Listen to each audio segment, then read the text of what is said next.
Bueno, pues vamos a iniciar ya, pasar 5 minutitos de cortesía. Bueno, pues arratsaldeon danori. Buenas tardes.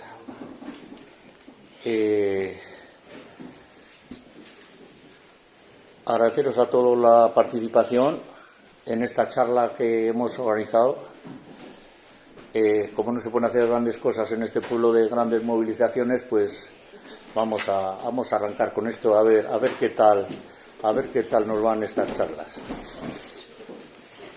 Hay un alcalde aquí muy conocido, Hugo, que recibía a la gente con lo de aquí ya lo sabemos.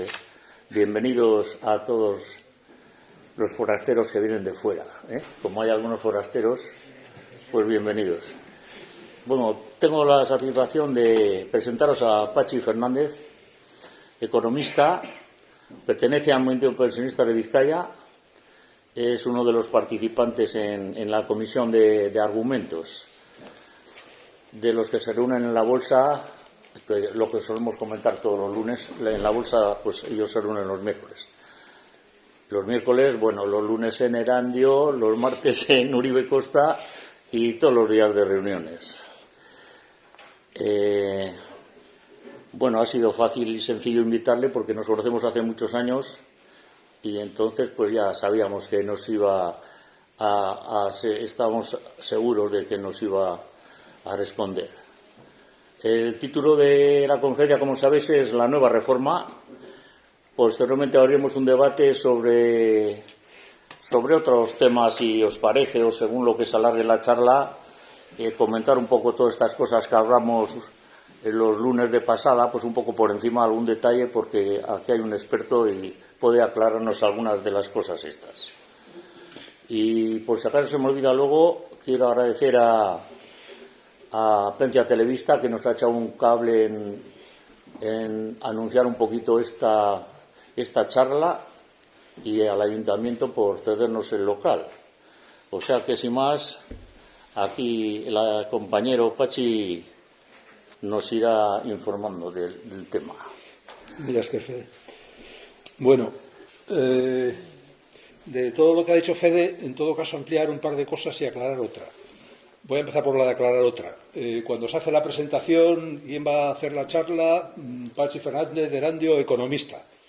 Bueno, esto de economista está muy bien porque efectivamente yo tengo en la pared de mi salón un título expedido por el ministro de Educación y que donde Juan Carlos I me dice que soy licenciado en Ciencias Económicas y Empresariales. Pero esto por sí mismo es como no decir nada porque no sirve para nada a la hora de hablar de pensiones, del sistema público de pensiones y de cómo queremos defenderlo y tenemos que defenderlo, ¿no? Por tanto, admito lo de economista porque yo soy el primero que somos un poco prisioneros de los títulos. Pero claro, no es lo mismo ser economista que ser cirujano. Un cirujano se le exige que tenga un título de cirujano porque tienes que poner tu cuerpo y tu vida en sus manos y está bien exigírselo. A un economista es mucho más difuso saber lo que se le exige, porque en mi opinión lo que nos enseñan en la facultad tiene poco que ver con la ciencia y sí tiene bastante más que ver con el tratar de convencernos de que vivimos en el mejor mundo de los posibles. Y esto de científico tiene poco. Bien. Dicho esto, la segunda cuestión que quería comentar o ampliar es que esto de pertenecer al movimiento de pensionistas de Vizcaya tiene una serie de implicaciones. Como Fede ha explicado, en Erandio, como en otros casi 100 pueblos de Euskal Herria, nos juntamos todos los lunes a las 12 del mediodía y alguno de nosotros va a Bilbao los miércoles a coordinar lo que hacemos, lo que no hacemos, lo que pretendemos hacer y cómo hacerlo, porque es justamente en esta reunión de los miércoles donde ponemos en común nuestras experiencias y sirve para que progresemos y intentemos hacer las cosas un poco mejor cada vez. Luego he dicho que pertenezco a la Comisión de Argumentos. La Comisión de Argumentos es una comisión, existen dos comisiones en el movimiento de pensionistas, la Comisión de Comunicación, que se encarga de hacer propaganda, publicidad e informar de nuestras actividades, y la Comisión de Argumentos, que se encarga un poco del programa, de qué reivindicaciones ponemos en primer lugar en cada momento en función de lo que consideramos que son las necesidades. Para que os hagáis una idea, en este momento en la Comisión de Argumentos estamos valorando unas encuestas que hemos hecho en el seno del movimiento para ver qué es lo que la gente siente, piensa y cree que es lo importante para hacer en este momento. La segunda cuestión que tenemos entre manos es ver cómo recomponemos nuestras reivindicaciones en función de la nueva reforma de pensiones aprobada en diciembre del 21. Y, en tercer lugar, estamos viendo también cómo damos una respuesta a la reforma laboral que se anuncia para su aprobación en los próximos meses y que está pendiente del trámite parlamentario. Esto, como comprenderéis, es un asunto que lleva su tiempo. Marisa, que está aquí, que es de SOPE, que lo conoce igual que yo porque pertenece a la misma comisión, sabe que implica una serie de trabajo. Y es precisamente en base a este trabajo, en base a lo que yo creo que puedo hacer una charla en Plentzia hoy, aquí y ahora, ¿no? Porque efectivamente, si quieres participar en esta comisión, algo tienes que leer, algo tienes que pensar, porque si no, no pintas allí absolutamente nada. Bien, dicho esto, la primera pregunta que yo me hago es ¿por qué estamos aquí?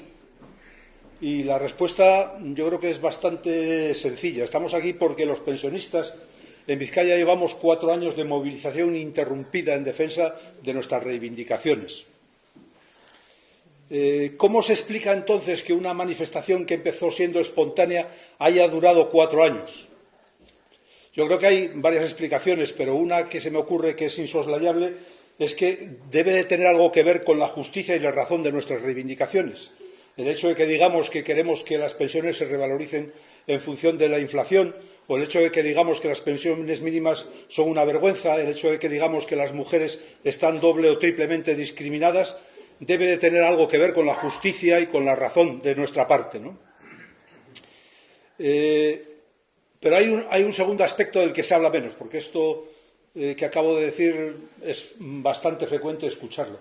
La segunda razón de la que se habla menos y que para mí tiene su importancia es que el movimiento de pensionistas existe porque aquellos que deberían encabezar la reivindicación de los pensionistas no solo no la han encabezado, sino que muy a menudo están justamente enfrente de nosotros.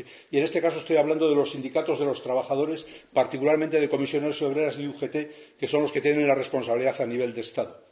Si Comisiones Obreras y UGT fueran fieles a lo que dicen en sus programas, estarían defendiendo a los pensionistas y probablemente el movimiento de pensionistas no hubiera tenido razón de ser, porque serían ellos los que estarían encabezando las reivindicaciones que nosotros estamos utilizando, ¿no? Y decía que no solo no están encabezando estas reivindicaciones, sino que a menudo están enfrente de nosotros. Y para ello, en el transcurso de la charla, ya lo iremos viendo. Pero, en primer lugar, habría que decir que la reforma de pensiones que se aprobó en diciembre de 2021 y que, como intentaré demostrar, es lesiva para los intereses de los pensionistas, se basa en un acuerdo de la llamada Mesa de Diálogo Social en la que participan, desde luego, Comisiones Obreras y UGT, y esas recomendaciones que ellos han hecho son las que han servido de base para esa ley y las que servirían de base para la segunda parte de la reforma de pensiones que tiene previsto, que ya es la semana que viene se va a empezar a discutir en el terreno de los planes público-privados de pensiones. Bien. Por tanto, ya he definido el objeto de esta charla. El objeto de esta charla es decir, voy a intentar justificar por qué el movimiento de pensionistas tiene su razón de ser, por qué debe de seguir existiendo. Porque nadie de aquellos que deberían de decir que dicen que nos representan, en realidad nos representan y en realidad defienden nuestros intereses frente a los poderes públicos. Para ello hay muchas formas de abordar esto, ¿no? Pero yo creo que sin una breve visión histórica es bastante complicado hacerlo. Lo primero que tenemos que decir es qué es lo que defendemos, qué es esto del sistema público de pensiones. Y para hablar del sistema público de pensiones, obviamente tenemos que ir a la historia. La historia del sistema público de pensiones no es otro que la solidaridad obrera, la solidaridad entre los trabajadores. Yo recuerdo que hace muchos años, cuando estaba empeñado en aprender a hablar inglés, para mi trabajo lo necesitaba y soy bastante inútil con las lenguas, iba de vacaciones todos los años a Inglaterra y un año me tocó ir a Newcastle, que es una ciudad del norte de Inglaterra con un cierto parecido con Bilbao. Y una de las cosas que me enseñaron allí era un hospital construido en el siglo XVII a partir de las aportaciones de los vecinos de Newcastle. Pues ese es el origen del sistema público de pensiones, la solidaridad entre los trabajadores, cómo los trabajadores ayudan entre sí para que aquellos que se han quedado en el paro, para que aquellos que están enfermos, para aquellas madres que tienen un montón de hijos puedan sobrevivir en el marco de la clase trabajadora a la que todos pertenecemos, ¿no? Entonces, uno puede ir rastreando en la historia cómo ha evolucionado esto, cómo a finales del siglo XIX, cuando la clase obrera empieza a existir como tal clase, empiezan los gobiernos a dictar leyes que tienen que ver con los sistemas de previsión social, con los sistemas de seguridad social. En el Estado español hay una serie de leyes que arrancan en 1883, 1900, 1909, en fin, toda una serie de leyes que en esta primera parte yo diría que culminan en 1947 con el famoso SOVI, que era el seguro obligatorio de vejez e invalidez. Y a partir de aquí, y esto quiero especificarlo porque para mí es la clave de bóveda de todo lo que voy a explicar a continuación, viene la Ley de Bases del año 1963. La Ley de Bases del año 1963 es la que sienta, como su nombre indica, las bases de todo el sistema público de pensiones hasta hoy. Y es esta Ley de Bases la que está siendo permanentemente atacada, porque a pesar de ser una ley promulgada en plena dictadura franquista, es una ley que incorporaba un montón de elementos progresivos. ¿Por qué se produce esta Ley de Bases del año 63? Todo en esta vida tiene su explicación, y esta también la tiene. En el año 1962, la minería asturiana del carbón hace una huelga, que en asturiano dicen la huelgona, que duró desde el mes de marzo del año 62 hasta el mes de junio del mismo año, del año 62. Esta huelga, protagonizada por los mineros asturianos, soportada en buena medida por las mujeres de los mineros asturianos, tuvo una repercusión de solidaridad en el resto del Estado, de tal manera que en el año 62, en plena dictadura franquista, hubo 350.000 trabajadores en el Estado español en huelga simultáneamente. Ojo, que no son palabras menores. 350.000 trabajadores. Entonces, la dictadura franquista era dictadura, pero eso no quiere decir que fueran idiotas. Sabían que tenían que hacer algo para resolver el problema social que se les estaba viniendo encima. Y entonces, el ministro de Gobernación, que era el ministro Solís Ruiz, un falangista, discípulo de Girón de Velasco, ¿qué hizo? Pues fue a negociar con los mineros asturianos, y los mineros asturianos le plantearon que era una vergüenza que cuando caían enfermos ya no había un salario para llevar a su casa y que había que implantar un sistema de seguridad social. Y lo curioso y lo positivo, en mi opinión, no sé, seguramente que investigando más encontraría uno la razón por qué fue así. Para hacer la Ley de Bases de Seguridad Social se basaron en la ley francesa de Seguridad Social. La ley francesa de Seguridad Social tenía también su propia historia, y es una ley que surge en el año 1945, cuando el Estado francés prácticamente no existía, porque lo que existía eran los trabajadores con las armas en la mano, que eran los que estaban luchando en la Segunda Guerra Mundial contra Hitler y el nazismo, los que tenían el poder, con ministros comunistas y socialistas en el gobierno, y entonces Solís Ruiz y los mineros llegaron a un acuerdo para hacer una ley de seguridad social que en su esencia se basa en la ley francesa del año 45. Bien, esta ley de bases del año 63 culmina con la primera ley general, que es del año 66, y luego tiene unos desarrollos legislativos. En el año 72 hay una ley de financiación y en el año 74 el primer texto refundido de la seguridad social. Hablo del año 74. Si recordáis, Franco murió en el 75, la Constitución es del 78. Bien, pues esta ley del 74 fue la que se mantuvo en activo hasta después del triunfo del Partido Socialista en las elecciones del 82, porque fue el Partido Socialista en el que en el año 85 empezó a modificar aspectos sustanciales de esta ley del 74. Por ejemplo, pasando el periodo de cálculo de las pensiones de 2 a 8 años y luego de 8 a 15. Bueno, por citar un ejemplo, porque podría citar otros, ¿no? Bien, ¿qué particularidades tiene la ley del 74? ¿Por qué traigo yo aquí esto a colación?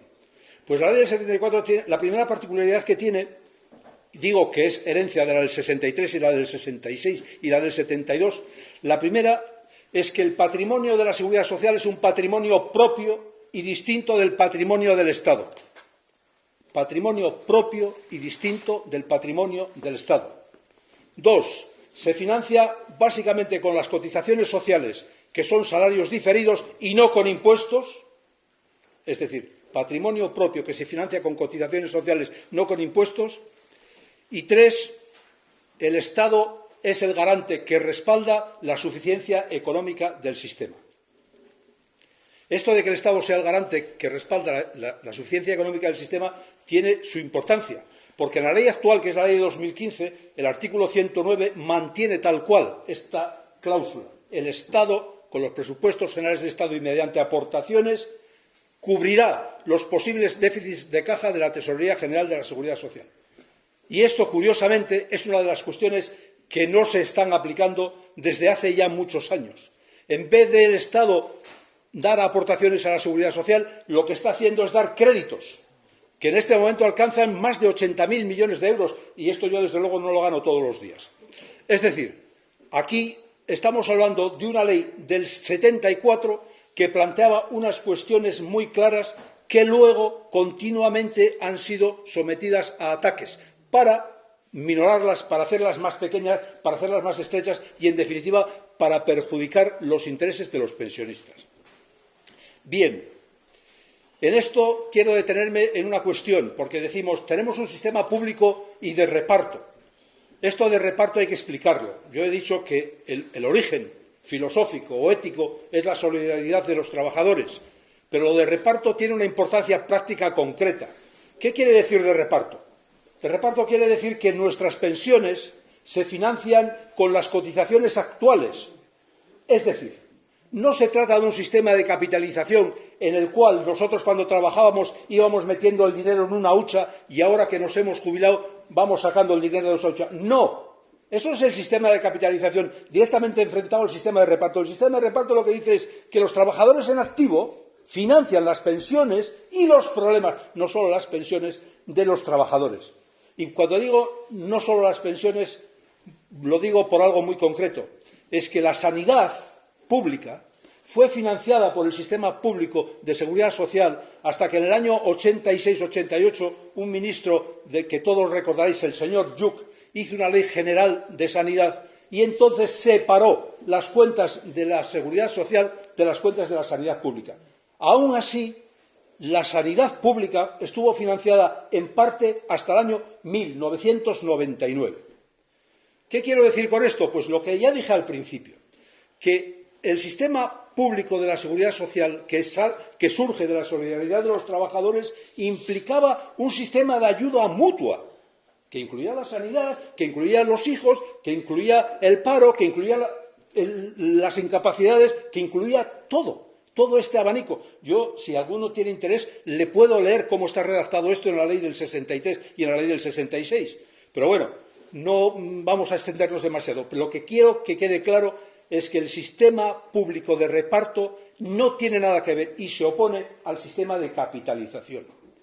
Y cuando hablo del sistema de capitalización estoy hablando de los planes de pensiones. En el País Vasco estoy hablando en concreto de las EPSV y de su desarrollo, y estoy hablando de lo que va a ser la segunda parte de la reforma de pensiones, donde el ministro ya nos ha dicho que va a instaurar un plan de empleo, planes de empleo garantizados por el Estado, pero de gestión privada. Cuando nos habla de planes de empleo garantizados por el Estado y de gestión privada, ya sabemos todos lo que quiere decir, que nosotros pondremos el dinero y algunas entidades privadas, es decir, el capital financiero y bancario, las aseguradoras, lo gestionarán y se quedarán con su comisión, que es más o menos lo que ya están haciendo ahora, ¿no? Bien, no paro aquí porque esto sería tema para otra charla. Donde quiero pararme un poco es que después del 74, y ya empecé por decir lo que pasaba en el 85, ¿qué ocurrió a nivel legal? Que sea significativo y que nos afecte hoy día. Bueno, lo primero que ocurrió, una de las cosas significativas que ocurrieron fue que en el año 1993, estando ya el Estado español siendo miembro de la Unión Europea editó lo que se llamó el Libro Blanco de Delors. Delors era un presidente de la Comisión Europea francés.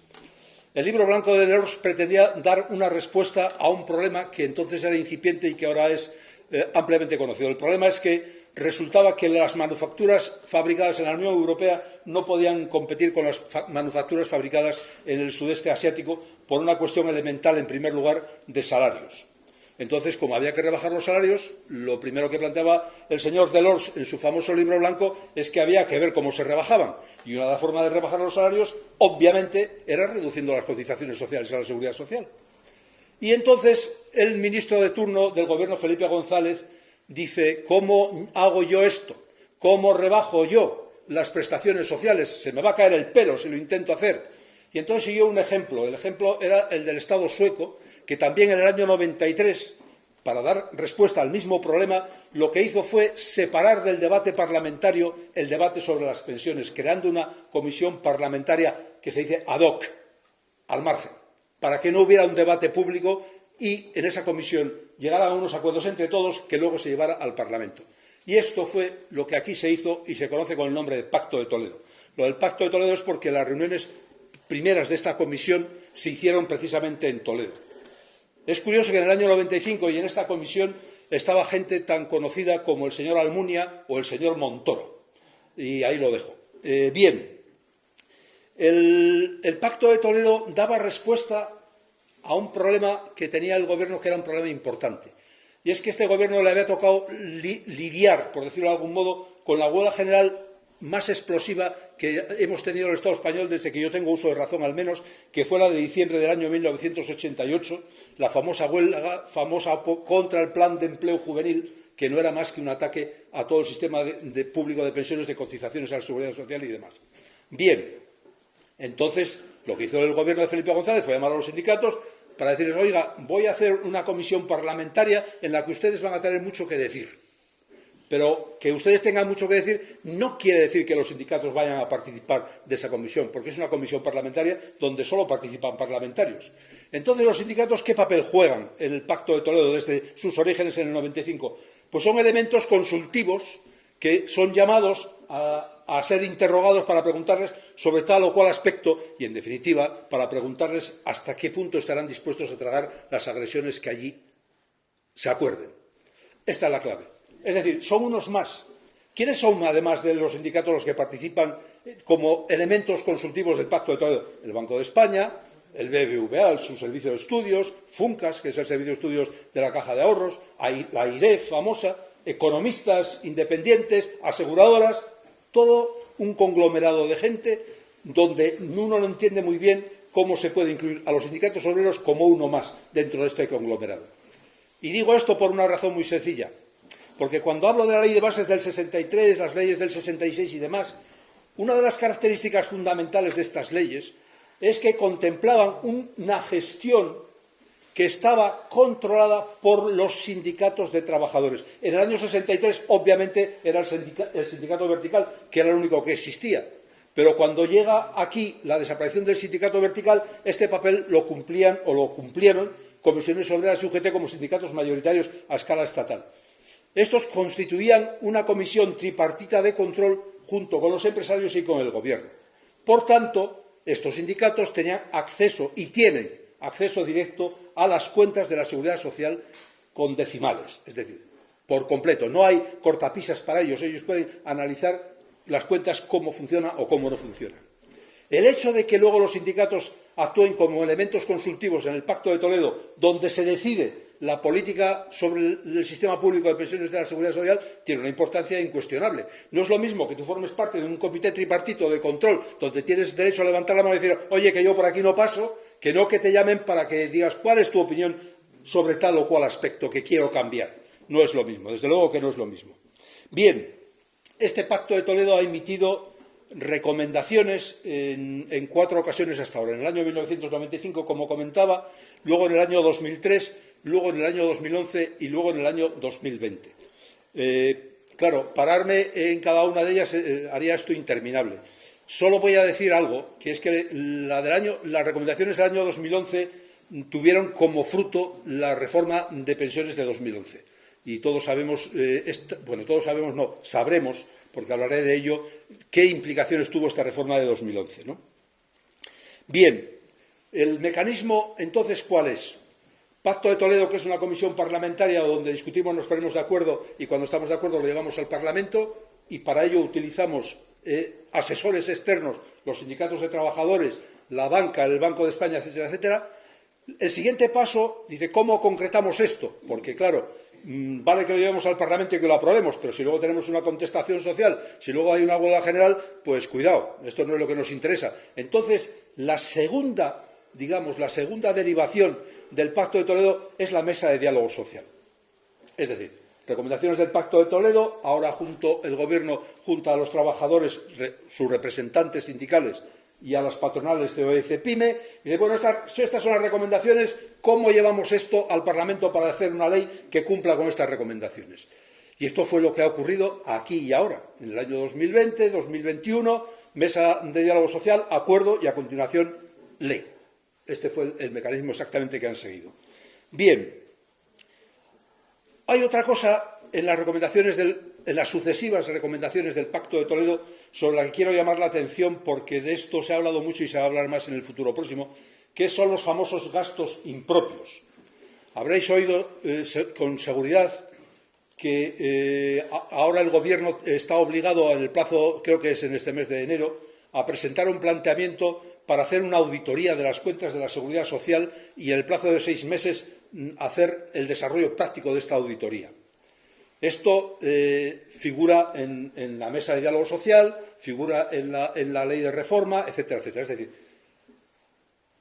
ahora parece ser que ha habido gastos que se han adjudicado a la Tesorería General de la Seguridad Social que no le correspondían. Lo primero que os quiero llamar la atención es que esto mismo, y con estas mismas palabras, estaba en las recomendaciones de 1995. Volvía a estar en las de 2003 y volvía a estar en la de 2011. Y algo hicieron. En las de 2011, efectivamente, tomaron cartas en el asunto y quitaron los complementos a mínimos y las ayudas familiares y lo apartaron de las cuentas generales. Ahora bien, la pregunta que hay que hacerse, en mi opinión, y es una pregunta importante que no voy a desarrollar hoy, pero porque también sería motivo para otra charla, es decir, ¿por qué son ahora gastos impropios los gastos de la sanidad pública? O los complementos a mínimos de las pensiones contributivas, o las ayudas familiares por hijos. ¿Por qué son ahora impropios y en la ley del 63, en la del 66 y en la del 74 eran gastos que figuraban dentro del ámbito de la seguridad social? Esta pregunta creo que es pertinente, creo que se puede hacer esta pregunta, ¿no? Claro, la respuesta inmediata dice, claro, pero es que estábamos diciendo que el sistema era deficitario y que si era deficitario había que quitar gastos y entonces quitando gastos conseguimos que el sistema ya no sea tan deficitario porque ahora el Estado va a inyectar 19.000 millones a la caja de la Seguridad Social por estos gastos impropios, con lo cual, vaya, recuperamos un cierto equilibrio financiero. Claro, es verdad. Pero el problema es un problema contable de que gastos, ingresos, sumas, restas y a ver si equilibramos. O es un problema más de fondo.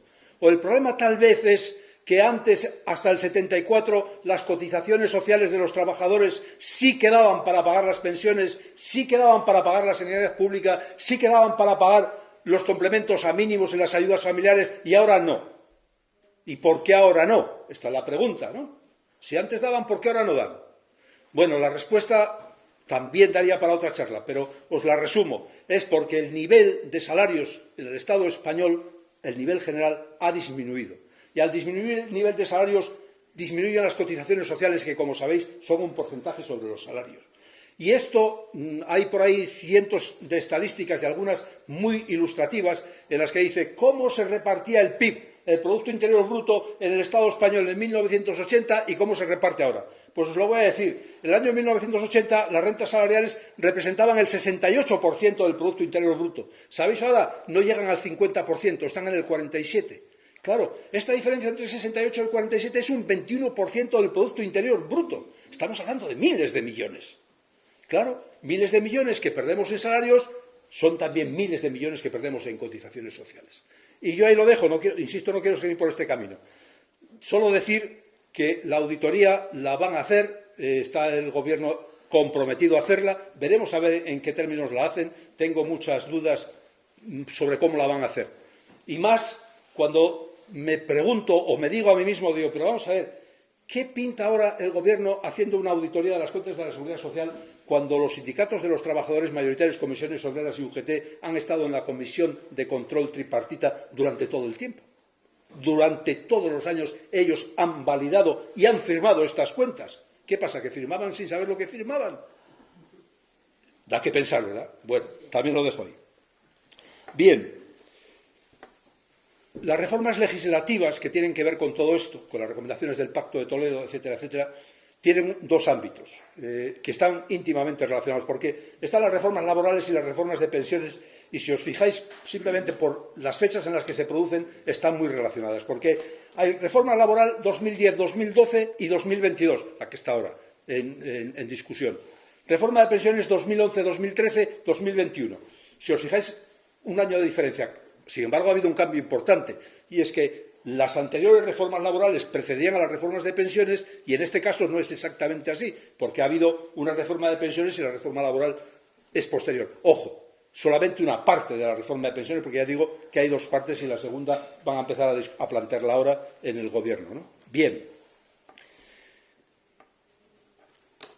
Yo donde quiero llegar es a la reforma de pensiones, porque es de lo que quería hablar básicamente, del año 2021, que es la Ley 21 de 2021.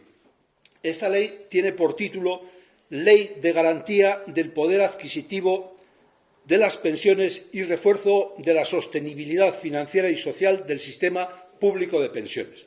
Garantía del Poder Adquisitivo. Esta ley tiene tres grandes bloques, por decirlo de algún modo. El primer bloque es precisamente el de la garantía del poder adquisitivo. Como sabéis, porque todos somos pensionistas y lo hemos vivido, la revalorización según el IPC tiene muchas formas de verse. En primer lugar, hay que decir que antes de 2011, que fue la primera reforma del Gobierno Zapatero, reforma de pensiones, se aplicaba un anticipo a primeros de enero, que luego se complementaba con una paga en el primer trimestre del año siguiente, en función de lo que hubieran subido los precios, el índice de precios al consumo, el IPC, a 30 de noviembre de cada año. ¿Vale? A 30 de noviembre de cada año.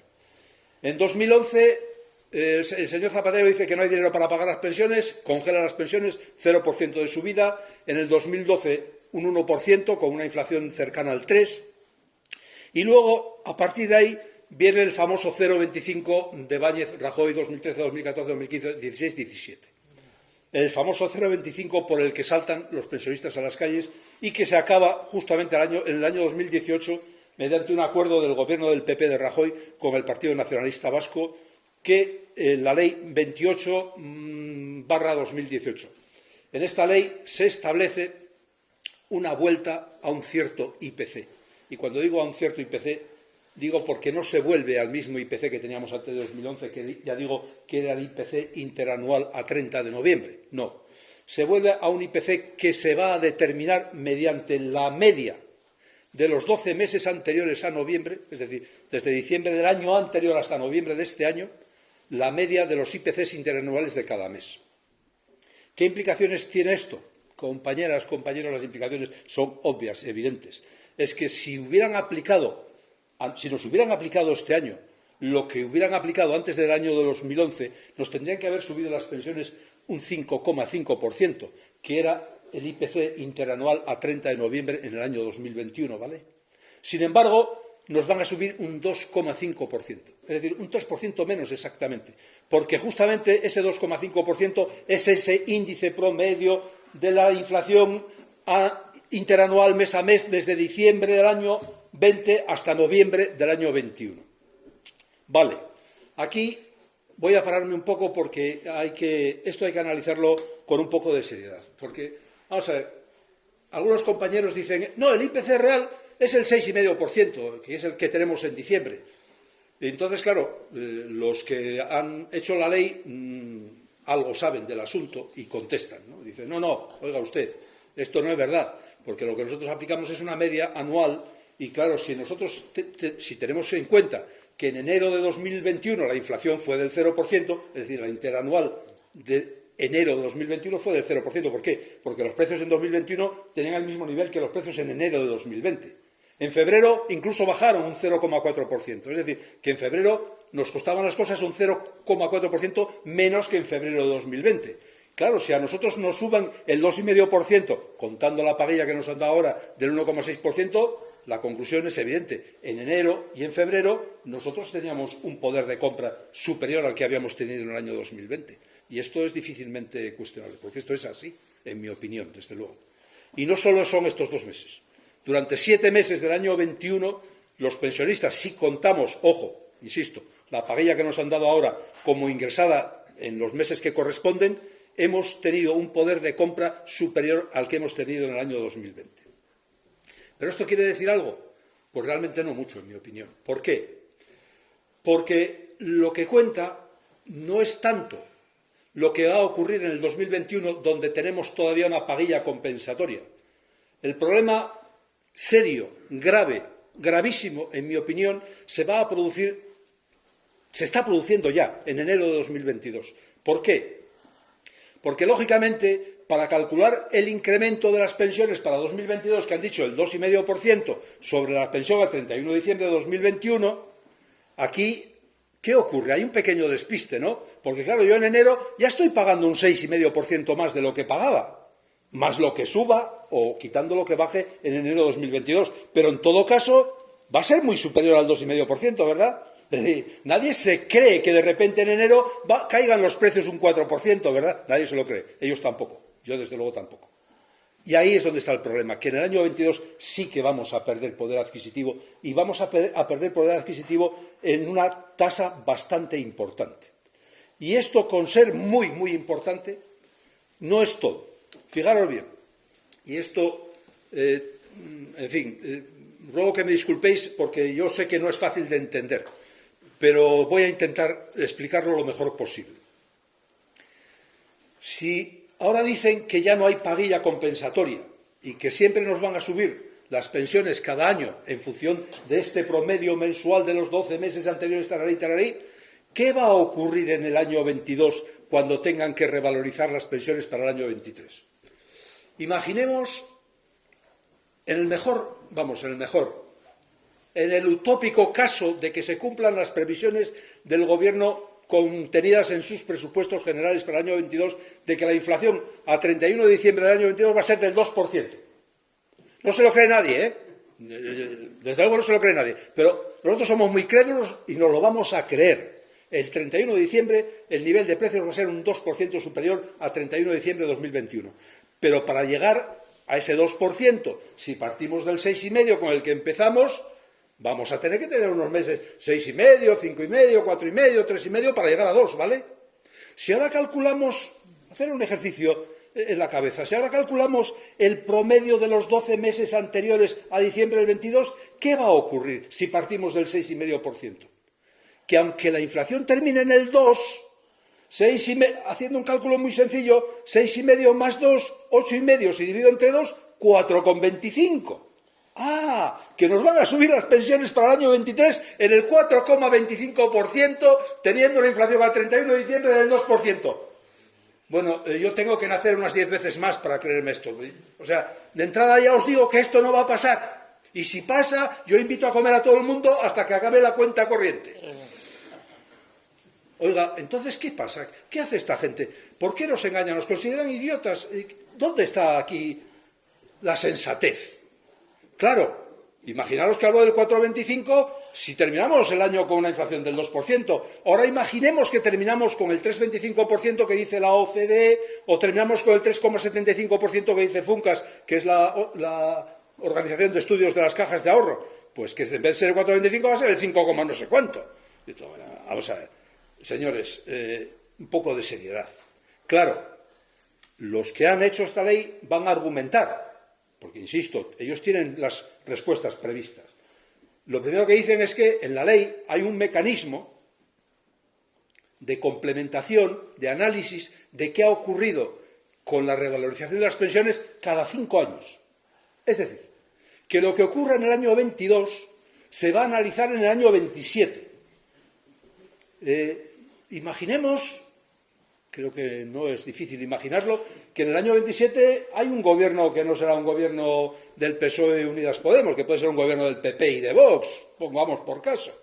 ¿Alguien cree, en su sano juicio, que alguien va a revisar dentro de 5 años si hemos perdido poder adquisitivo? Yo, desde luego, no lo creo. Yo, desde luego, no lo creo. Y esto es muy grave. Bien, luego en las preguntas, si queréis, podemos desarrollar más el asunto, porque si no, no acabo nunca. El segundo punto de la reforma de pensiones tiene que ver con la jubilación anticipada. Sabéis que en el movimiento de pensionistas en general, y en concreto con una organización muy activa que se llama Jubi 40, se reivindica que no haya coeficientes reductores para las jubilaciones anticipadas con más de 40 años cotizados. Bien, yo también en esto soy un poco díscolo, no comulgo con la opinión mayoritaria, porque yo creo que esto hay que precisarlo mucho. Es decir, para mí no es lo mismo alguien que tiene un buen salario y que decide jubilarse con 62 años, con 40 años cotizados, porque aunque pierda un 15% o un 16%, va a seguir teniendo una pensión respetable. Esto no tiene nada que ver con aquel otro al que está en el paro y le fuerzan a jubilarse con una pensión de miseria. No tiene nada que ver. Sin embargo, las diferencias entre los coeficientes reductores de las pensiones voluntarias, de las prejubilaciones voluntarias o de las jubilaciones anticipadas voluntarias y las forzosas es mínima. En algunos tramos de esa famosa escala que alguno habéis visto por el periódico, incluso son superiores. Bueno, ¿qué es lo que está en el fondo de esto y que para mí es realmente lo importante? Primero, que hay que separar quién se jubila anticipadamente, obligado o voluntario, la primera. Y la segunda, que seguramente es más importante que en la primera, es por qué se producen un porcentaje muy alto de jubilaciones. Y la razón no es otra que porque muchas grandes empresas, la banca, Telefónica, no sé quién, utilizan al sistema público de pensiones para ajustar sus plantillas. Y esto es lo realmente sangrante. Es decir, oiga, usted se jubila con 60 años, va a cobrar de la Tesorería General de la Seguridad Social, yo le doy una indemnización de 250.000 euros que le compensa lo que pierde con los coeficientes reductores. Vale, ya está. Pero ¿a ti te dan la oportunidad de elegir si quieres hacer esto? No. Usted se va a la calle porque lo he firmado y se ha acabado la historia. Es decir, yo, gran empresa, gran conglomerado de empresas, decido mi política de empleo basándome en que la Seguridad Social va a pagarme una parte y no pequeña de mi plan de reconversión. Al mismo tiempo, en fin, lo que ya sabemos, sustituyo salarios elevados por salarios bajos, en fin, algo que todos conocemos bastante bien. Yo creo que esto hay que dejarlo claro. Nada de permitir a las grandes empresas que se aprovechen del sistema público de la Seguridad Social para adecuar sus plantillas a sus necesidades de máximo beneficio. Nada, ni un solo paso en este sentido. En contra, radicalmente en contra. Y en segundo lugar, y ya con un nivel muy inferior, que digo que tampoco es lo mismo aquel que se jubila que teniendo la cotización máxima y que va a seguir teniendo una pensión decente aunque le quiten el 20%, que aquel otro que se jubila porque está en el paro y lo obligan a jubilarse.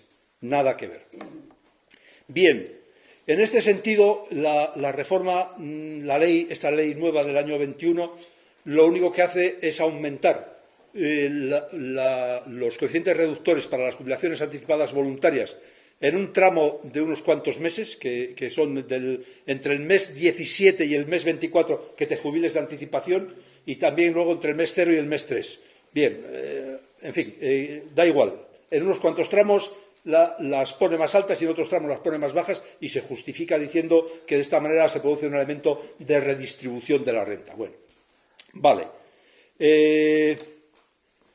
Esto le sirve también para otra cosa. Le sirve porque a la gran política que es adecuar la edad real de jubilación a la edad legal de jubilación.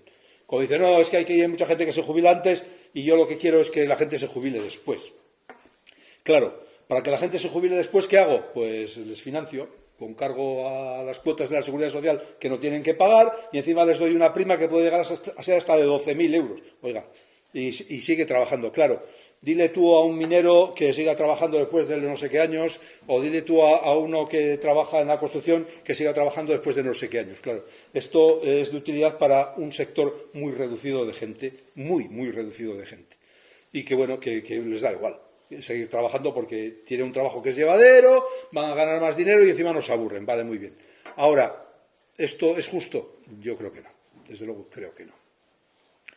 En el asunto anterior, sobre la justicia o no justicia de la aplicación de los coeficientes reductores, el Ministerio y los sindicatos que apoyan estas medidas se basan en un argumento que, según cómo se tome, puede ser verdad. Dice, oiga, usted se jubila antes, va a cobrar la pensión antes, va a cobrar la pensión más años porque yo me jubilo a mi edad. Es decir, que yo le estoy financiando a usted porque yo he cotizado 43 años y usted se marcha antes y le voy a estar financiando.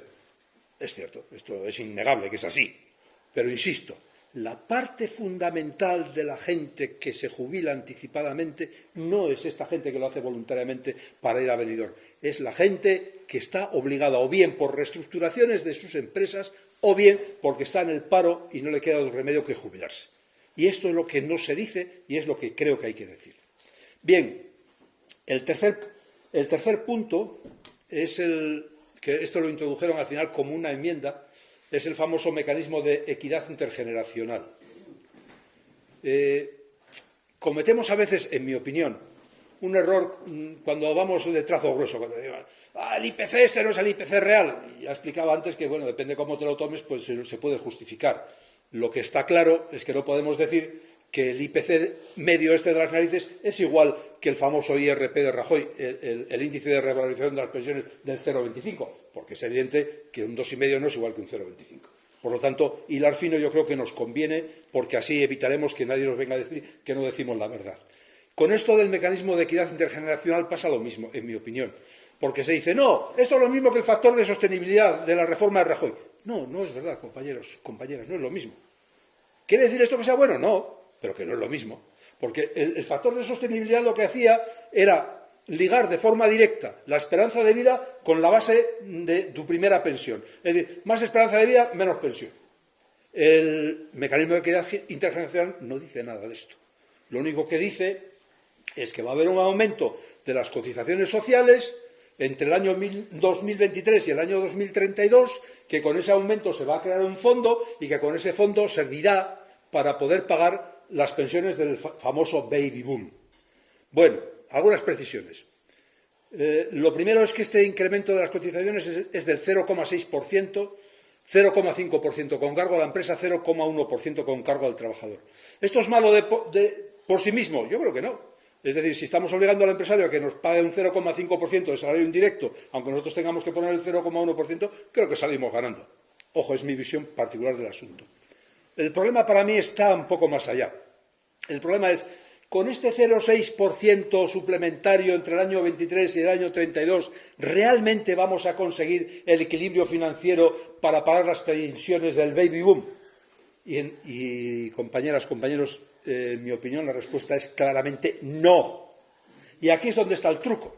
Porque si tú sigues leyendo en la ley, en el último párrafo de la ley, casi escrito pequeñito para que no se vea mucho, dice, bueno, si en el año 32 vemos que las previsiones de gente que se jubila con los baby boom supera lo que preveemos en el año 24, pues entonces, lógicamente, no va a llegar con este dinero que hemos acumulado y tendremos que, amigo, amiga, tendremos que revisar el nivel general de las pensiones. Es decir, tendremos que regalar las pensiones. Esto es la traducción, ¿vale? Y esto sí que es importante. Por eso digo, no tenemos que ser tan elementales de decir, no, el MEI es lo mismo que el factor de sostenibilidad, porque no lo es. Ahora bien, ¿quiere decir esto que sea bueno? Pues amigas, amigos, desgraciadamente, por sí mismo ni bueno ni malo, tal vez bueno, pero la coletilla a donde nos lleva esto claramente es un nuevo avance de que si las cosas no son y no van a ser como está previsto, van a tocarnos el nivel de las pensiones o van a tocarles al que les toque, que a nosotros igual ya no nos toca. Esto es así. Bien, dicho esto, estos tres puntos, queda pendiente la segunda fase de la reforma de las pensiones que esta semana ya van a empezar a discutir en el Gobierno. Yo diría que va a ser el elemento estrella de esta segunda fase, que es el famoso plan de pensiones público con garantía pública y de gestión privada que está el señor Escrivá potenciando y publicitando desde hace ya meses, incluso años. Esto lo van a discutir ya en el Gobierno esta semana. ¿Dónde va a llegar? No lo sé, de verdad que no lo tengo nada claro, porque no lo van a tener sencillo cómo explicarlo. y tienen una serie de problemas, en concreto con lo que está ocurriendo en la comunidad autónoma del País Vasco, serios, donde hay un sistema de PSVs muy desarrollado que afecta a cientos de miles de trabajadores, etcétera, etcétera, y esto no sé cómo lo van a encajar. Bueno, lo veremos y cuando lo veamos tendremos ocasión de volver a juntarnos y poder discutirlo, ¿no? Y por mi parte esto es todo. Y bueno, por supuesto, dispuesto a contestar lo que me preguntéis si es que tengo algo que decir, que también cabe la posibilidad de que no tenga nada que decir.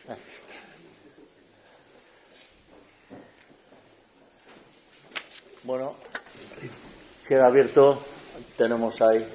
Toma la palabra. Viendo por el final, me sorprende que en lo que hasta ahora parece que han aprobado con alguna ley, no sabía qué cuerpo normativo era, parece que es una ley lo que han hecho esta primera fase.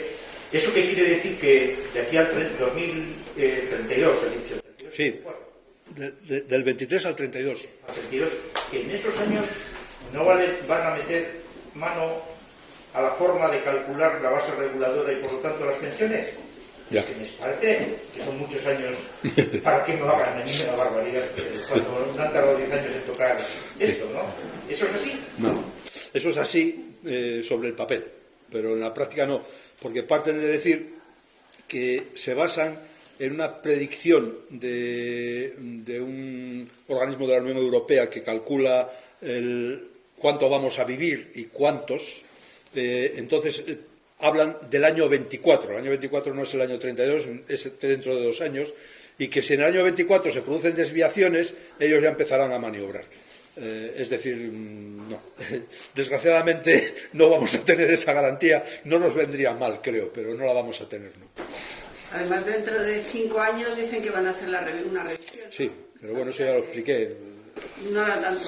Hasta el 32 no esperan. Sí, tiene carácter de ley, porque primero es un decreto ley, pero ese decreto ley fue convalidado en las Cortes, vamos. De hecho, tuvo 2 votos en contra nada más de la CUP. Bueno, yo te voy a hacer una pregunta desde aquí al lado. Hombre, las que quieras. Que es casi de ayer. Me ha sorprendido mucho poniendo aquí unos carteles que la gente se te acerca y tal, y sobre todo los jóvenes.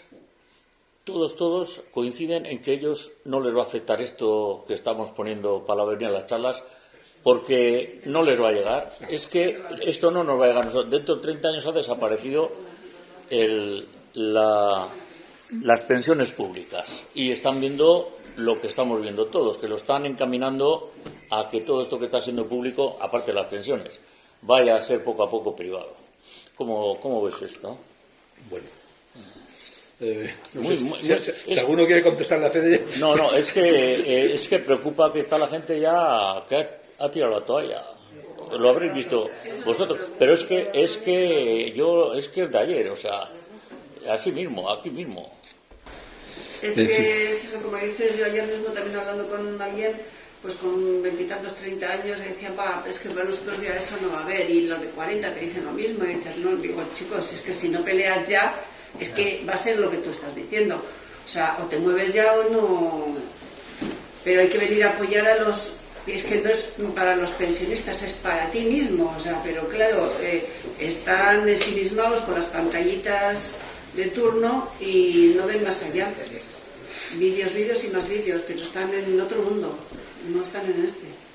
Quizá no sea exactamente así como está planteado, ¿no? Que la juventud igual pues nos implica, no es exactamente cierto, porque igual que con las pensiones pasa con la defensa de la sanidad pública. No todo.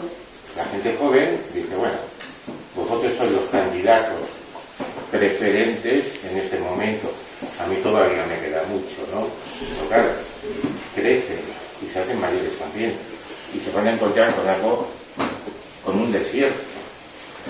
Entonces no es exactamente así. La juventud sí se implica, tienen otros ritmos, es distinto, es complejo, y desde el movimiento de pensionistas no hemos dado con la fórmula de implicar.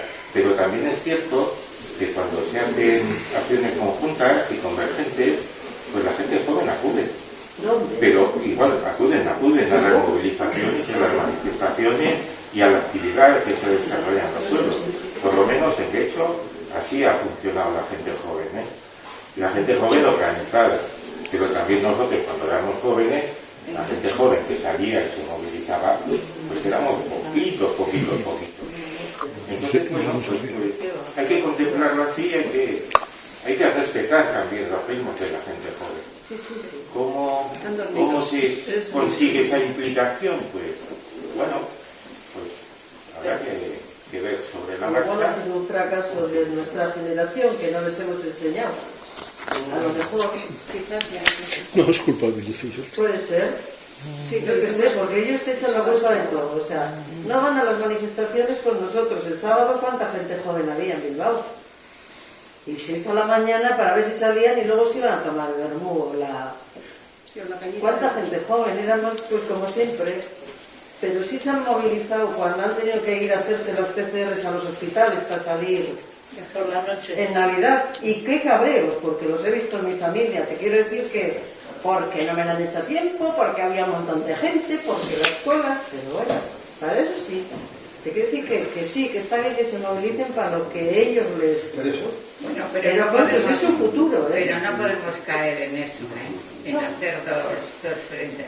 No no hacemos dos frentes, queremos que vengan a nuestro también. Una división también. Solo de vez en cuando.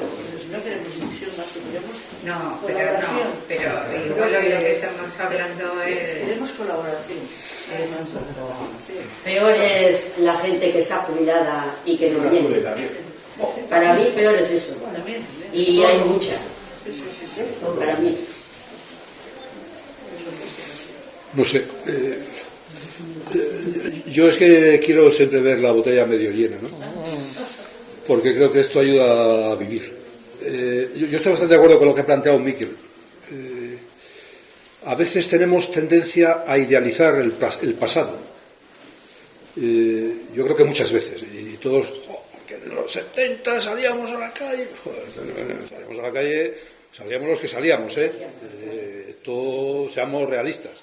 Eso sí, los que salíamos teníamos el apoyo de los que no salían.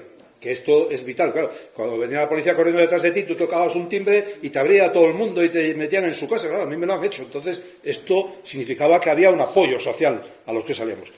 Pero yo creo que hay algo más importante que esto, y es que ¿quién creía que en el año 2018 los pensionistas iban a empezar a movilizarse todos los lunes en las plazas de los ayuntamientos? Nadie. La lucha de clases no está escrita. Nadie sabe lo que ocurre mañana. Ni nadie sabe por qué. ¿Cuál es el elemento que de repente lo pone todo en movimiento? Yo pues digo que veo la botella medio llena. Dice, los jóvenes sí están en las pantallas, sí. Bueno, les ha tocado vivir en este momento y están en las pantallas. Pero esto no es ninguna garantía de que en un momento dado, sin saber muy bien por qué, se pongan en marcha. Habrá que encontrar que les ponga en marcha. Yo creo que nosotros tenemos que seguir invitándoles. Sí, Esto está claro. Como dices que en los años 70 salían los que salían, porque no salían todos, porque como daban caña, pues no salía todo el mundo por el miedo a que te pegaran o a salir mal parado. O que en una huelga te descontaban no sé cuánto. Eso es. Y bueno, que te Lo mismo que no salen ahora porque pasan de los 1.080 euros y se la sopla. Pero luego cuando se consigue un 2,5% de subida, entonces nos dicen, no, a mí no me subas más que 0,25, que es el que me ofrecían antes. No, eso no lo dice nadie. Coño. Yo ahí cogía nombres. Claro. Y no es eso solo. Y en las siguientes elecciones le voto al que ha hecho esa ley otra vez. Para dar por culo al que sale. Sí, ahí está. Bueno, hay que considerar también la precariedad laboral en la que se mueve la gente. Es que eso es clave. O sea, el nivel de inestabilidad, de precariedad, de contratos temporales, de por días, por horas, ¿cómo vas a salir? ¿Cómo te vas a plantear siquiera una huelga? O sea, también la gente joven tiene sus ciertas limitaciones. Yo creo que es parte, también como ha dicho Pachi desde la mesa, pues hay que ver cómo evolucionan las cosas, pero es importante también contemplar estos aspectos que está sufriendo la gente joven, que no tiene un proyecto de vida, una perspectiva, el derecho a la vivienda que se garantiza en papel. No existe, tienes que vivir con tu familia. O sea, la gente joven también tiene también una mochila cargada de piedras y bueno, no hablamos de huelgas. Están viviendo momentos difíciles, ¿no? Quizá tiene que haber, se ha planteado en alguna ocasión desde la mesa el papel de los sindicatos para que verdaderamente se produzca una gran transformación social. Y aquí, pues también los sindicatos tendrán que dar vueltas y decir, pues si en las fábricas es difícil plantear movilizaciones, a lo mejor hay que utilizar la calle. Entonces, bueno, yo creo que esa reflexión también está en el aire por parte de los sindicatos, aquí concretamente los sindicatos mayoritarios, sabéis que es la ELA y CPT está, y bueno, yo creo que esa reflexión yo creo que la tienen sobre la mesa porque la realidad laboral en los puestos de trabajo es complicadísima. Pero Miquel, no hablamos de huelgas, hablamos de que un sábado o un domingo vengan a una manifestación, el día que no trabajan, no pides que hagan una huelga. No. Y generalmente siempre han hecho la huelga los que lo están pasando mal, porque lo están pasando bien, no necesitan hacer huelga, ¿sabes? Yo creo que es una suma de todo y hay veces que entre nosotros y nosotras pues parece que nos autoflagelamos porque tenemos la sensación que hemos hecho mal en nuestras propias casas para que nuestros hijos e hijas, y yo tengo 2 hijos, claro, yo soy hijo de un obrero de 6 hermanos, 8 en casa, trabajando, pues bueno, yo soy del 56, ¿no? Y el padre pues del 25. Y le llevo muchas veces el domingo, la mañana, la cartera al padre porque no había ni comedor de fábrica ni bares alrededor ahí en Zorrozaurre y tal. Claro, enseguida se me olvidó. ¿Yo a qué aspiraba? Nos faltaba de todo en casa menos comer. Siempre está sobrado de peso, como ahora no tanto, pero... O sea, menos comer nos faltaba de todo. 8 en casa. Y entonces aspiras a que 2 hijas, pues que tengan 2 carreras, y una 2 carreras, la otra. Y al final te das cuenta que la realidad, como comentaba ese compañero, es la que es. Por una parte, no hemos querido que repitan la vida que hemos pasado en aquellos tiempos a base de meter 2000 y pico horas de trabajo nuestros padres y luego nosotros, que nuevamente ahora está mucho menos, pero quizá no hemos sabido conectar para tratar de inculcarles sin ser el abuelo, como se suele decir, pero no hemos conseguido conectar. Pero a pesar de todo, decía Pachi, decía el otro compañero, yo creo que no se trata ellos, nosotros, cada uno que asume, es como aquello que decíamos, aquello del garbanzo, el que entra no sale, el que entra no sale. Al que le ganas, está ganado para mucho tiempo, probablemente para siempre, quizá, no siempre ni nada. Entonces, no hace falta autoflagelarse. Ahora, es terrible cómo se está diluyendo los mínimos estándares de calidad de vida que habían conseguido, no nosotros, nuestros padres, en aquellos años. Yo Franco no lo he conocido ya cuando empecé casi a trabajar, ¿no? Pero entonces no hay que martirizarse. Yo creo que poco a poco, y según, y yo tuve contacto en su día con unos guayas, bueno, tú que estás en el mundillo, aquellos de las multinacionales, esos de los cálculos de las pensiones y tal, esos nos llevaban 40 años, ¿no? Los americanos. Y decía, hay una edad, un declive, esto me ha estudiado sobre todo en el mundo anglosajón, que a partir de los 40 y, según qué países, 41 y 43 años, el cerebro prevalece más el salario del futuro, la jubilación, más que el salario del día a día. ¿Por qué? Pues cambian las urgencias vitales, ¿no? Y yo no lo entendía cuando me lo decía, porque tenían 18 años. Pues es lo que les pasa a nuestras hijas, a nuestros hijos. Y eso llega, y probablemente en unas condiciones muy lamentables les va a llegar. Y nosotros, lo jodido, es un poco lo que nos pasa, es que no vamos a estar para poderles ayudar. Porque ahora, seguramente, igual no estamos pidiendo que nos ayuden a nosotros. Lo que estamos viendo es que no les vamos a poder, no estaremos siquiera, y no les vamos a poder ayudar a ese mundo tan complejo que les va a quedar. Bueno, yo estoy convencido que por algún lado va a reventar algo. Van a salir ellos, que van a salir ellos, a la fuerza. Van a tener que protestar y Cuando vean las revolucionar. orejas al lobo. Bueno, estoy... Bueno, Nico.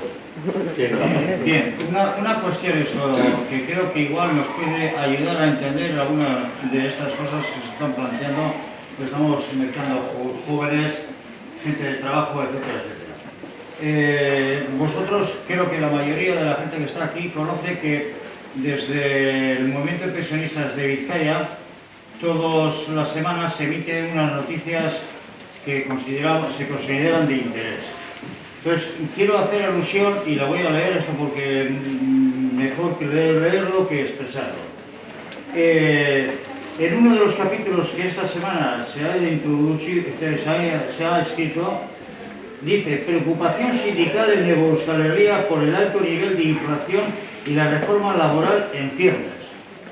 Y decía lo siguiente, que los sindicatos que forman parte de la mayoría sindical vasca anuncian movilizaciones y respuestas contundentes ante estos problemas.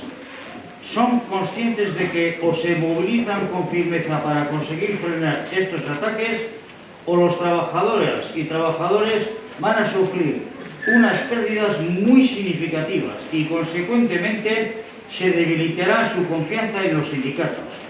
No vale solo con exigir a los partidos vascos que voten no a la reforma en el Congreso. Si ello no va acompañado de una firme movilización en los centros de trabajo y en la calle, hay muy poco que hacer. Pueden contar con seguridad con el movimiento de pensionistas, con el apoyo del movimiento de pensionistas. De todos estos detalles, nosotros, concretamente en Berango, hemos hecho, cuando hemos tenido movilizaciones o charlas que hablar del asunto, hemos hecho llegar a los sindicatos de las diferentes fábricas y centros de trabajo de Berango y nos han hecho puto caso, ni puto caso. ¿Cuál es el problema que yo estoy viendo aquí? Esto, si es así, si lo ven vamos a decir las direcciones de los sindicatos, ¿por qué no transmiten esto directamente a sus bases en todo Euskal Herria? El problema que viene, que yo entiendo, es que no hay esa transmisión. Sí, esto puede ser, que ellos lo vean clarísimamente, pero estamos hablando igual que lo que hemos hablado aquí al principio, comisiones obreras y UGT. Las direcciones son las que lo ven, las que nos venden y todos los demás. Aparte de que luego, ¿cómo llegan a su gente ese asunto? Es decir, está muy claro lo que quiero expresar, que me parece que no hay una interrelación dentro de cada sindicato para que efectivamente se transmita el asunto a la calle, a los centros de trabajo y que a su vez repercuta en la calle. Ese es uno de los puntos vitales que a mí me parece en estos momentos que es el que hay que romper. Esa cadena no existe, hay que crearla, ellos, claro, nosotros ya poca historia vamos a hacer, pero creo que ahí es uno de los puntos en cuestión, que no vamos a hablar solamente de la culpabilidad de las direcciones de comisiones obreras y UGT, también de los partidos, de los sindicatos de Euskal Herria, sin más. Sí, se ve claramente que los sindicatos no están haciendo su trabajo, no están yendo a las empresas a contarles lo que les va a pasar cuando se jubilen, porque si no saldría más gente a la calle, eso está más que claro. O sea, vas en lo de sanidad, ves que tampoco hay movilizaciones dentro de ellos. Sí, hombre, yo entiendo que cuando están atendiendo a pacientes y no pueden salir todo el mundo a la calle, ¿no? Salen 2 o 3, tal, pero es que algunas veces hemos ido al ambulatorio y oye, hoy no tenéis movilización, pues no nos han dicho nada. O sea, los sindicatos tampoco les dicen de salir o tal. O sea, creo que están los sindicatos a la sopa boba de las subvenciones y no se están molestando en hacer su trabajo. Si realmente estuvieran como antaño con lo que les pagaban los asociados, los trabajadores, pues estarían moverían más el culo, pero no les veo que estén realizando su trabajo.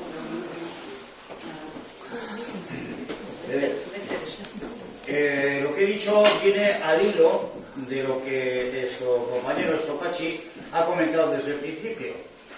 Lo que no han hecho ellos, al final lo tenemos que hacer los demás. Es la pregunta que él lo ha planteado.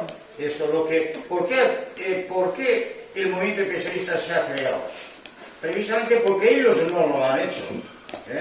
Creo que el quid de la cuestión está ahí. Y aparte de eso, esto decir, digo, ya como tema esto significativo, de informar de que, por ejemplo, aquí hay una persona que puede informar mejor del asunto, porque la gente mayor, cada vez estos vamos a ir cascando. No está aquí el resto del personal. Y, por ejemplo, mañana mismo hay una concentración que, si querrás, esto nos puede decir al respecto también otro problema. El domingo hay también otra movilización, la cual la secunda el movimiento de pensionistas, etcétera, etcétera. Yo quería volver un poco a lo que estaba comentando Nico de los sindicatos y de la función que debieran de hacer, ¿no? Uniéndolo un poco a lo de los jóvenes.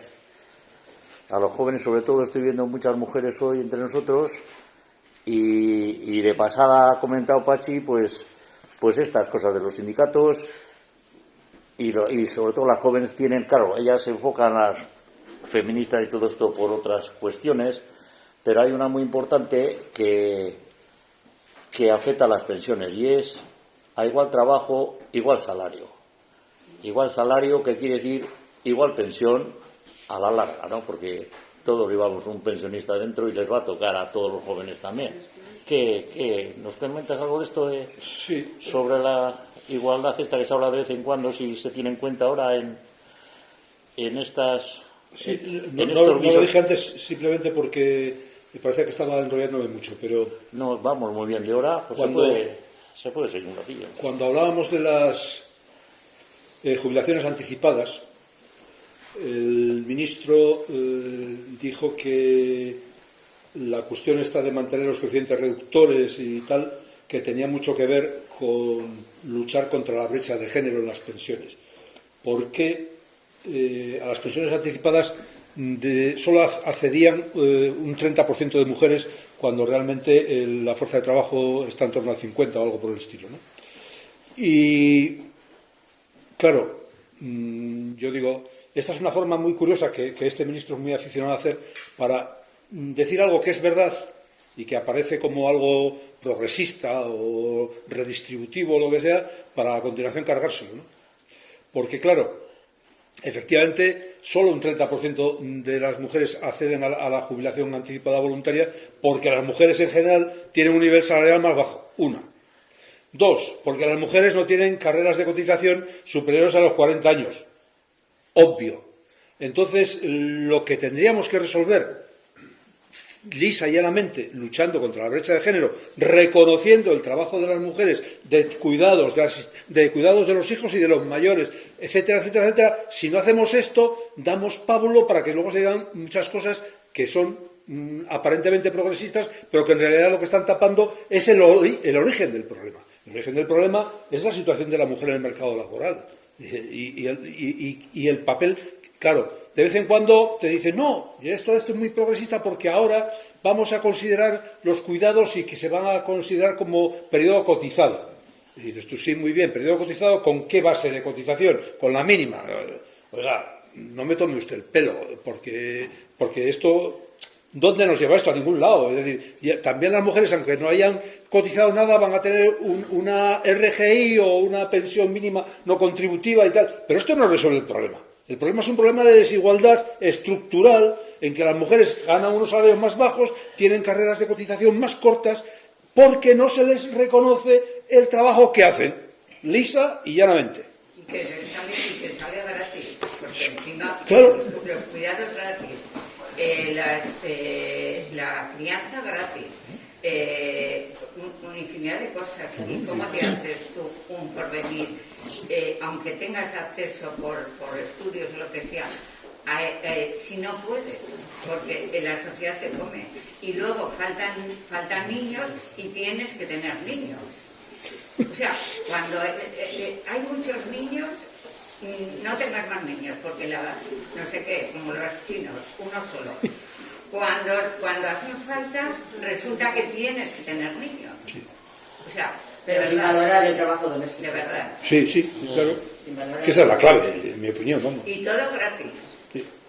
Porque los cuidados a mayores, yo soy de otra edad, pero por ejemplo, bajas un poquito más, un poquito más, un poquito más, y todas están cuidando.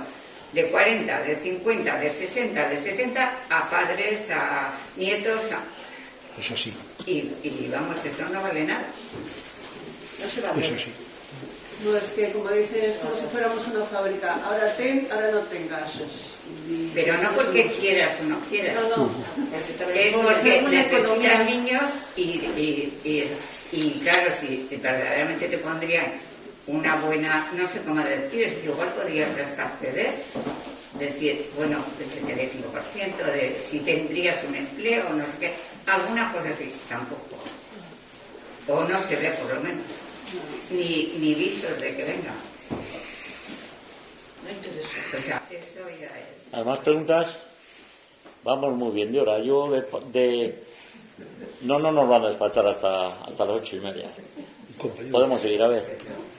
Bueno, pues yo otra vez, pero como el punto de vista de género femenino, pues no, aunque me meta en vuestra piel, pues es imposible, porque vosotros sois las mujeres y las que recibís el justo castigo que os hemos infligido, ¿no? Por estas culturas. Pero curiosamente, últimamente ha habido dos iniciativas legislativas para intentar la brecha de género, la actual marcha crucera, no sé si fue el 2013 o 2014, aquella que se recurrió y el Tribunal de Justicia de la Unión Europea dijo que también hay que dar a los hombres, al final la suprimieron, ha puesto otra, que no sé si dan 20 y tantos o 30 euros al mes. 27. O 27, ¿no? Y solo para las pensiones después del 21, pero es que es una locura, porque con esas migajas, que por cierto es como alguna gente encontrar la cuarta parte que la legislación anterior, o tercera o así, yo a ojo calculo, teniendo en medio, no sé cómo éramos nuestros hermanos, pero dos, por ejemplo, ¿no? Pero es que es ridículo. O sea, ahí la brecha de género, ni siquiera con la acción de discriminación más positiva que hicieras, es como lo que has dicho de los coeficientes de gente. Yo es que hay que estar en la piel de una persona que se tiene que ir a los 50, en pocos años, en el sector de reconversión, se ha jubilado, se ha podido a los 60, 63 o no ha podido, y se le queda una mierda de pensión, y dices, pero eso es imposible retomar. Técnicamente, con las bases financieras, técnicas, demográficas y tal y cual, jamás a un vocalista de antes del 67 que puede, nunca le vas a poder darle, ni con ninguna ley, ni con cualquier, aunque hagas estampilla de billetes, ¿no? El resto de la mujer es sangrante. Sacan un parchetito en el 2013-14, ¿no? Lo retiran, sacan lo que es la tercera parte y encima con unas limitaciones. ¿Para quién está pensado eso? No entiendo. Y supongo, no sé, tú habrás analizado por ahí cuánto dinero se van a gastar más. Sí, sí. Que supongo que será una caldería. Es que se van a gastar menos. Menos, ¿no? Sí, bueno, se ha sacado el tema, se puede hablar también de esto, ¿no? Complemento por hijos, antes era un 5% para las mujeres, a partir del segundo hijo un 10% tercero y un 15% cuando tenías más de 3 hijos. Entonces se presentó una demanda en el Tribunal Europeo de Justicia, un señor diciendo que era una ley discriminatoria de género porque solo afectaba a las mujeres.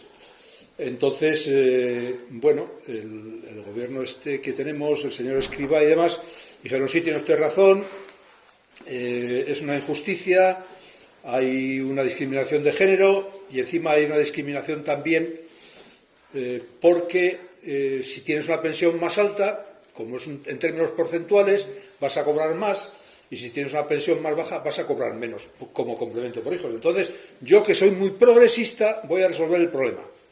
¿Cómo resuelve el problema? Primero, los hombres, para que cobren esto, obviamente no lo tienen que cobrar las mujeres y tienen que justificar que han estado dedicados al cuidado de los hijos. Una. Dos, en vez de que sea un porcentaje a partir del segundo hijo, 5% a partir del tercero, el tal, no, lineal, para todos igual, somos muy progresistas, 27 euros por cada hijo, eso sí, hay que reconocerlo, desde el primero. ¿Cuál es el resultado final, global? que la cantidad de dinero destinada al complemento por hijos es ahora inferior a la que era el año anterior.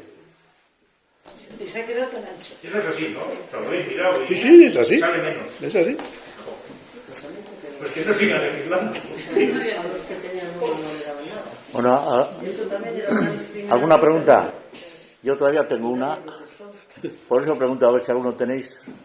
No, es que de pasada ha comentado aquí el compañero el tema de la auditoría. Has hablado de cómo incluso ahora vamos a deber dinero, porque como no les llega la cuenta, lo que nos están dando para que llegue parece que es un préstamo, que nos van a pasar hasta los intereses. Pero en esto de la auditoría quería hacer ver que, bueno, ya lo sabéis, que hemos trabajado bastante por recoger miles de firmas para que esto se mire un poco y ver qué ha pasado con todo el dinero que había. Bueno, de la caja que nos caja, pero del dinero que se había... y es que no sabemos qué ha pasado y como los dos gobiernos que están gobernando a relevos han metido, parece ser, la mano en la caja, pues queremos saber si nos explicas algo más de cómo está este tema o cómo es esto de se va a hacer una auditoría porque hemos currado nosotros el asunto y porque no tiene más remedio y porque se sabe que ya hay auditores que lo saben, que ahí se ha ido a otros ministerios y a otras chapuzas cantidad de dinero de las pensiones. Parece que es así, ¿no? Bien. Yo antes intenté decir que mi posición particular al respecto discrepa un poco de la mayoría. Porque, ¿qué es lo que se considera gastos impropios cuando eran gastos propios hasta hace 4 días? Hablé de la sanidad porque era el ejemplo más importante a nivel financiero global, ¿no? Bien, pero si aceptamos este planteamiento, hay hechos bastante evidentes. El primero, que el propio Tribunal de Cuentas, nada sospechoso de ser nada de izquierdas, determinó que el Estado debía a la Seguridad Social nada más y nada menos que 103.000 millones de euros por un periodo de tiempo que ni siquiera cubría todo el periodo. Era una parte, creo que contemplaba desde el año 97 hasta el año 2018, algo por el estilo. Y no por todos los conceptos, solamente por algunos. 103.000 millones. El sindicato Comisiones Obreras, que tiene un servicio de estudios muy potente, cuantificó la cifra en 519.000 millones. Curiosamente, este sindicato ha hecho desaparecer ese estudio de su página web. No me preguntéis por qué, porque yo no lo sé. Pero me da que pensar, de repente ya no está. Antes entrabas en la página web de Comisiones, ibas al esto y aparecía el estudio este de los 529.000 millones que oscilaba por ahí. Y luego hay otro grupo de economistas frente a la crisis que lo evaluó en 830.000 millones. En fin, de 103.000 a 830.000 hay un tercio importante. Para mí el problema fundamental es que el Estado ni siquiera va a reponer los 103.000 del Tribunal de Cuentas. Y hay que establecer cómo, ¿no? En qué plazo, cómo se hace. Claro, estos 103.000 millones lo tiene relativamente sencillo porque ya dice que nos ha prestado a la Seguridad Social ya 80 y tantos mil. Entonces dice, bueno, como ya os presté 80 y tantos mil, condono la deuda y ya solo les debo 23.000, ¿vale? O los que salgan, 17.000. Bien, puede ser. Pero claro, entrar en este terreno ellos saben que es muy peligroso, porque saben que el estudio que hace el Tribunal de Cuentas, primero, no actualiza la cantidad, es decir, valora 103.000 millones sin tener en cuenta el IPC desde el año 97 hasta ahora, que si ya simplemente considerando esto, en vez de ser 103.000 millones ya pasamos a 167.000. Cuidado. Claro, si además pongo la base para decir, sí, voy a restituir estos 167.000 millones, claro, no va a faltar que diga, oiga, no, pero estos 167.000 millones solo son una parte, porque usted por lo menos debe 530.000. Claro, qué risa, ¿no? Es decir, esto sería francamente complicado. Yo no lo veo. La segunda cosa que no veo, esta sí que la dije antes, es que conozco la campaña de firmas, yo firmé y me hace, no sé, me hace preguntarme muchas cosas que el Congreso Confederal de la Unión General de Trabajadores, celebrado en el año 2020, aprueba una moción a propuesta de un miembro de este Congreso a favor de la auditoría de las cuentas de la Seguridad Social. 3 o 4 convenios sectoriales de comisiones obreras, el de sanidad, entre otros, aprueban mociones en el mismo sentido. Pero vamos a ver, ¿Cómo que ustedes están pidiendo auditoría si ustedes forman parte de la Comisión Tripartita de Gestión y Control de la Seguridad Social? ¿Qué se van a auditar a sí mismos? Oye, no quiero hacer leña con esta historia, pero da que pensar, ¿Por qué no enfocamos el asunto desde otra parte, que es lo que intenté hacer antes? ¿Por qué hasta el año 2014, el sistema era sostenible y a partir de 2015 empieza a ser deficitario? Una. ¿Por qué hasta el año 85, aún financiando la sanidad pública, aún financiando los complementos de mínimos, aún financiando los complementos por hijos y las ayudas familiares, el sistema no era deficitario? ¿No tendremos que mirar la otra parte de la cuenta, que son los ingresos? Y esta es la clave. En mi opinión, esta es la clave. Es decir, si el nivel general de salarios en términos de Producto Interior Bruto ha descendido desde el 67% desde el 69% o 66% hasta el 47%, esto tiene algo que ver. Tiene todo que ver.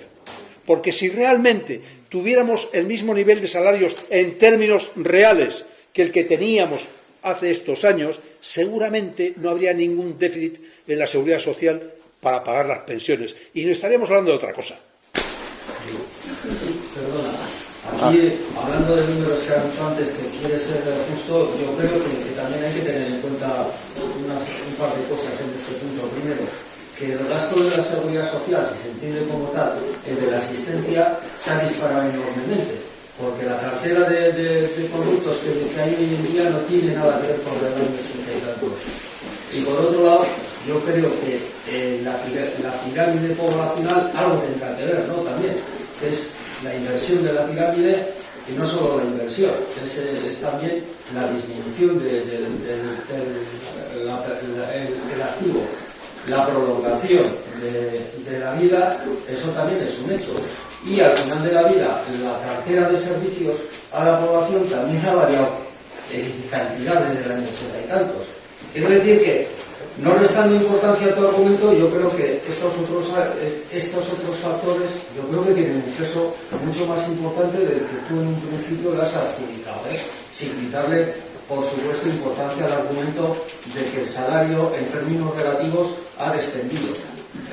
También quería decir algo sobre lo de la juventud, que yo en el año 80 y tantos, yo soy de los que se incorporó en el mercado laboral en el 79, y por cierto sigo activo, pero a principios de los 80 la famosa reconversión industrial de Felipe González generó un paro en la población juvenil superior al que tenemos ahora, que generó también eso a la vez un problema de descontento en el que las drogas diezmaron a una parte importante de la gente joven de la época. Quería apuntar eso. Bien. Yo te puedo contestar a parte de lo que has planteado, que me parece que tiene su importancia. En primer lugar, comparar la pirámide poblacional sin tener en cuenta la productividad del trabajo me parece que es un ejercicio que no me sirve. Eso es metafísica.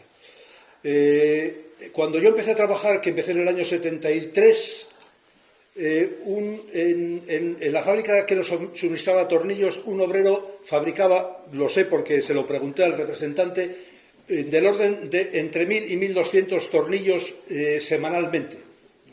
Cuando yo me fui de ese empleo, que era el año 86, ese mismo trabajador fabricaba 20 veces más tornillos y no cobraba 20 veces más salario.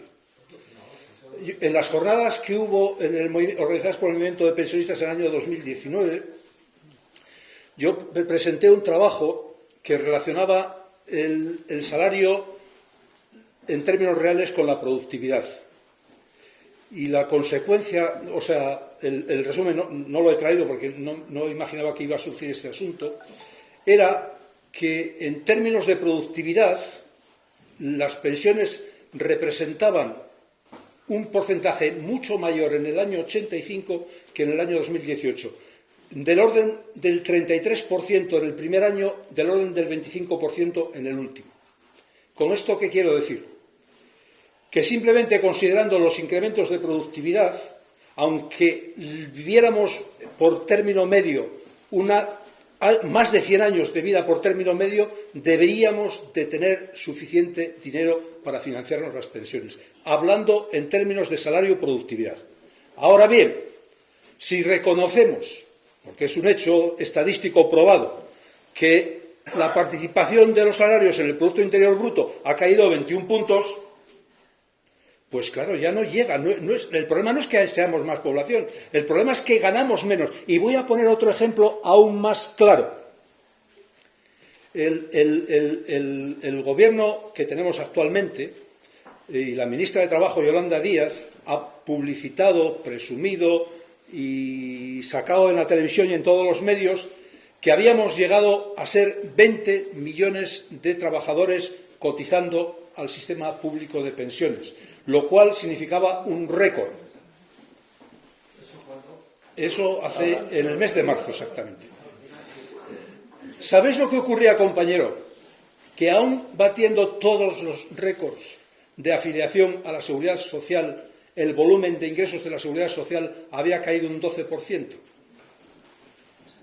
Porque no se trata solamente del número, se trata de las cantidades. Porque decir que un compañero o una compañera está empleado y no forma parte del desempleo porque tenga un trabajo a tiempo parcial de 14 horas a la semana con un salario de 450 euros, pues claro que está trabajando. Pero ¿en qué condiciones? ¿Cómo puede cotizar? Eso no hay ninguna duda, ¿eh? Yo lo único que hacía referencia es al macrodato, es decir, a cuánto gasto en capítulos y tú lo que dices es lo que es el porcentaje relativo de ingresos con relación a la productividad que ha disminuido. Eso es más que obvio. Vamos, mi salario hoy en día, yo hacía muchas más cosas hace 15 o 20 años, incluso me permitía comprar una vivienda, cosa que en las mismas circunstancias un trabajador que se incorpora hoy en día creo que lo tiene muy difícil. Yo no te estaba discutiendo eso, ¿eh? Yo decía lo que es en el conjunto, en el volumen total, la incidencia que tenía ese aumento de gasto en esos otros capítulos, que era también un hecho muy evidente, yo creo, ¿no? Eso es lo que no me quedó muy claro. El capítulo, por ejemplo, en Osakidecha, lo que eso se financia a base de impuestos. No tiene... Ahora se ha separado, pero él ha dicho en un principio que hasta el año 2004, me parece que has dicho... No, hasta el año 99. Hasta el año 99, no por completo, porque hubo un proceso entre el año 88 y el año 99, fue progresivamente separándose el gasto de la Seguridad Social y pasándolo a los presupuestos generales del Estado. Cualquier otra serie de gastos para coger y darle aparente liquidez o más liquidez, ¿no? al otro. Bueno, Yuc lo justificó diciendo que la sanidad pública no comprendía el 100% de la población, lo cual era verdad, comprendía el 97,8%, no todo el mundo tenía derecho a la sanidad pública, y que para hacer un sistema universal, que entonces por eso lo separaba de las cuentas de la Seguridad Social. Este fue un argumento que dijo Yuc, seguramente no sería el único, ¿eh? Bueno, Marisa. Yo lo que sí quisiera reflexionar un poco es que, si os acordáis, hace como 15 años un mileurista, la palabra mileurista era despectiva, era el que menos cobraba de la sociedad porque no tenía estudios y no se resulta que era para tener 1.000 euros tienes que tener una carrera, 2 másteres y 3 idiomas, y te puede dar un lugar de orientes porque no es así. Entonces, si los salarios son tan mínimos como están siendo ahora, es difícil que se llenen unas huchas de pensiones para nadie. Entonces, no solo consiste en qué número, sino en número y cantidad de dinero que aporta cada uno. Si nos están restringiendo de esta manera los salarios, que estamos viendo que lo único que quieren es que trabajemos por el bocadillo, entonces, pues, lógicamente no se va a llenar nunca nada, ni una hucha, ni el cerdito del nieto, vamos. Es así. Bueno, tenemos que ir terminando, que cierran la puerta abajo y nos quedamos aquí. Entonces, recordaros que, bueno, aparte de que veis que tenemos mucho trabajo, tendremos que volver a invitar aquí a Pachi, que se las sabe todas, aunque está muy ocupado. Y ahora pido un fuerte aplauso para él y agradecerle. Gracias a vosotros por haber venido y a vosotras, claro.